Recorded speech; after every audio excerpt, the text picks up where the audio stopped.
What's up, guys? Welcome to the Fantasy Addiction Network. Today we are talking the top XFL quarterbacks, ranking the top 8 quarterbacks in the XFL for fantasy football. Not going to waste any time. Let's get right into it. Let's begin with number 8. We're looking at Aaron Murray, quarterback of the Tampa Bay Vipers.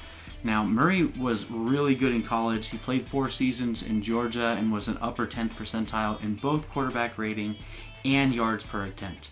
Now, he's 6 years older now than when he had graduated, and the last time that we saw him was in the AAF, where he threw for 1,048 yards and 3 touchdowns, but 7 interceptions. So I will give him somewhat of a pass in the AAF, considering he was playing for one of the worst teams in the Atlanta Legends, which definitely, he could have helped them rise to the occasion, but being around a, cast of players that weren't as talented as some of the other teams in the league, I don't want to hold that against him too much.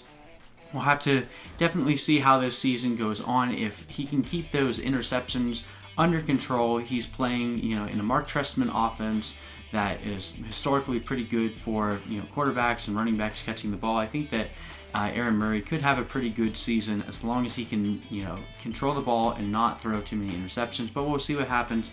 If that trend continues, they may look to move to their backup. But for now, we have him as our number 8.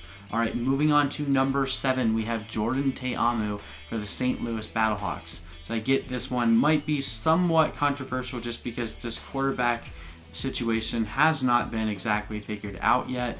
I'm just going based off of the player that I think is the most athletic, talented, and best fit for the offense, but we'll see what ends up happening here within the next week. But let's look at Jordan Ta'amu. At age 22, Jordan Ta'amu is the best comparable quarterback to Josh Johnson, who, spoiler alert, is angled to be one of the most dominant quarterbacks in the XFL.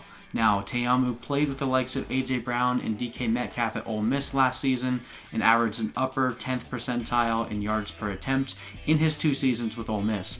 In 2018, he went for 3,900 passing yards on 19 touchdowns and 8 interceptions, also had 342 rushing yards and 6 rushing touchdowns. So again, I think the only fear right now for Ta'amu is that we end up seeing that Taylor Heineke gets the start, which definitely could happen. Heineke has NFL experience, whereas Ta'amu has never been on an NFL team that I know of. But again, we'll see. Hopefully we'll have some information going forward into the season as to who's going to be the better starter here. But being honest, I actually have Jordan Ta'amu ranked down lower than I would like to.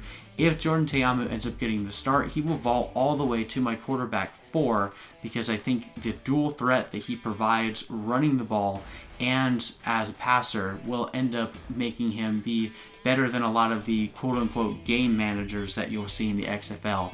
So I'm really hoping that Jordan Ta'amu gets a chance to shine in this league. I think he's the best quarterback that St. Louis has, and I think he'll elevate them beyond what Taylor Heineke can do, but we'll see what ends up happening. All right, let's move to number 6, and that is Brandon Silvers of the Seattle Dragons. So Silvers wasn't really anything special in college, unlike the other 2 guys that we mentioned before him. He played all 4 seasons with Troy, graduating in 2017. We finally got to see him in action last year in the AAF when he took over for the Memphis Express, where he finished the season with a 64% completion rate, 799 yards, 4 touchdowns, and 2 interceptions. So pretty average, not bad, didn't turn over the ball too much, and was definitely starting to hit his stride when unfortunately the AAF went under. He's been buzzing in training camp as of recently and has been receiving a lot of hype.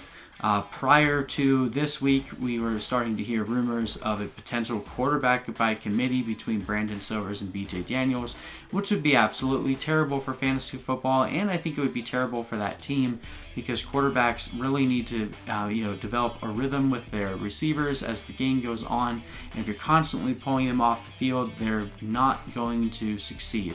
So I do think that B.J. Daniels will still be involved in Seattle, but most likely more so on trick plays or double forward passes. But I think Brandon Silvers will be the main guy in Seattle, and with that, comes a pretty strong core of receivers. I do think that Brandon Silvers can get it done, and that's why I have him as my number 6 right now. Again, I would definitely consider him more of the game manager type. He's not offering to you too much in ways of running ability, but I think he does enough to keep the Seattle Dragons offense moving in a team that should have a strong enough defense to compete in this league.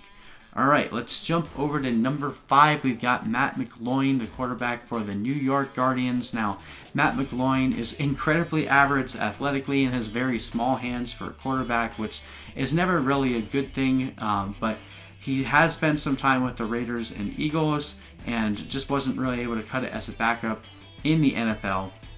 My main concern, too, is also his low average yards per attempt over his career, meaning he's not necessarily the guy that you're wanting to throw the ball deep, which is unfortunate for those of us that are excited about the likes of Mikael McKay and D'Angelo Yancey. Now, I will say that because of the receivers I just mentioned and the overall depth of the receivers in this team, I do believe that this is one of the strongest receiver groups in the XFL, and for that reason, I do think that McGloin can still succeed. He's also very good at protecting the ball overall and doesn't throw many interceptions. So again, more of a game manager type that I'm not really expecting many barn-burning performances or deep downfield bombs, but I do think McGloin will end up being one of the more efficient XFL quarterbacks due both to the strength of his receivers and his ability to keep the ball moving, which is why I have him at my number 5. Not the ideal quarterback that you would want for fantasy, but someone that isn't going to kill your team either. All right, let's move over to number 4, and that is Landry Jones for the Dallas Renegades. Now, pretty similar to McGloin in a lot of metrics, Landry Jones actually does have some experience playing in meaningful NFL games.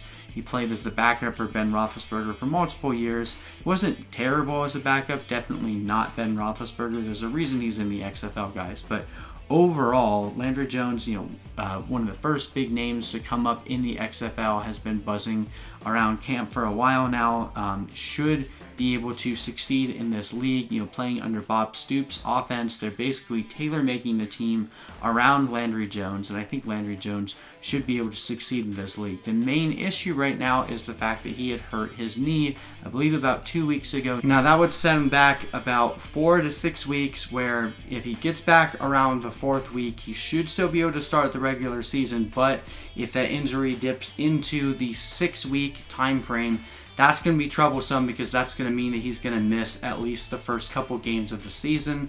So it's definitely something you want to watch out for. His backup isn't actually that great either, so I would be a little bit concerned for the overall state of this offense if Landry Jones misses any time. But overall, I do think that when Landry Jones gets back, this will be his team, and I think that he'll do tremendously well for the Dallas Renegades, which is why I have him at number 4. All right, let's jump up to number 3. This is another controversial one just because the quarterback situation for a lot of these teams is still seemingly up in the air. So I have Connor Cook in place here because I do think that Connor Cook will end up winning out the quarterback battle. But unlike Landry Jones or Jordan Ta'amu, where I feel like the backup is significantly different, I do believe that Philip Walker is a comparable player to Connor Cook. So basically just consider this pick as the quarterback for the Houston Roughnecks, and I'm going to sub in stats for Connor Cook because I think he'll end up winning it out.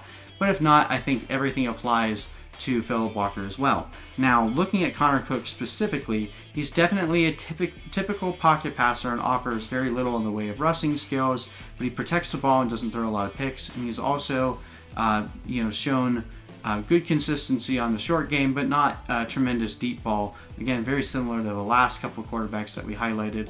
And lastly, as I mentioned, this is still a battle between Cook and Philip Walker. So whoever wins is going to be set up for tremendous success, though, because this offense is going to be high octane, high passing.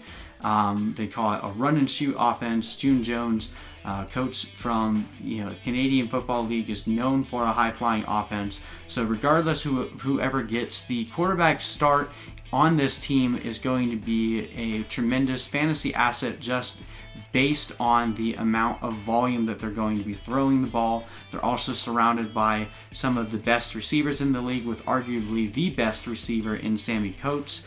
And like I said, along with multiple rising stars, no tight ends, and not really the greatest running back core. So this is going to be an offense that's built around the quarterback and his receivers. So based on who gets this job, they should easily slot in as the quarterback 3 for fantasy purposes. All right, now let's jump up to player number 2, and that is Josh Johnson for the Los Angeles Wildcats. There's no more controversy here. Over the weekend, the Wildcats traded away Luis Perez.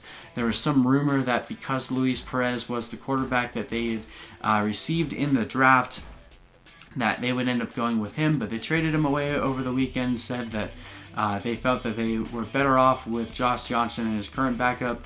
So I think it's pretty clear at this point that Josh Johnson is the main starter, and I think he's going to do tremendously well in LA.